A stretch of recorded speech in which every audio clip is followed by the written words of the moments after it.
ఈ కువైట్ వచ్చిన తర్వాత ఎలా గడిచిపోతాయో తెలియదు రోజులు. ఈ యూనిఫామ్ బట్టలతోనే, ఈ పని బట్టలతోనే, ఈ మురుగు బట్టలతోనే రోజులన్నీ గడిచిపోతాయి.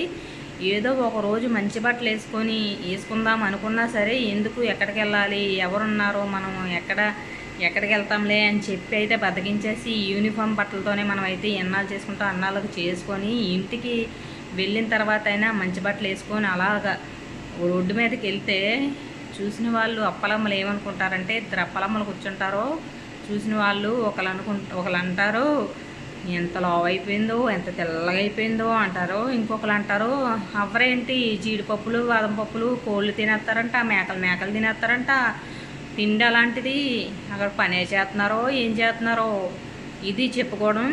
కానీ మనిషిని చూసి, మనిషి అవతారాన్ని చూసి మీరే నిర్ణయించేస్తున్నారు. కానీ వెనకాల ఎంత కష్టం ఉన్నదన్నదైతే మీకు ఎవ్వరికీ తెలియదు. దాని గురించే ఇప్పుడు వీడియో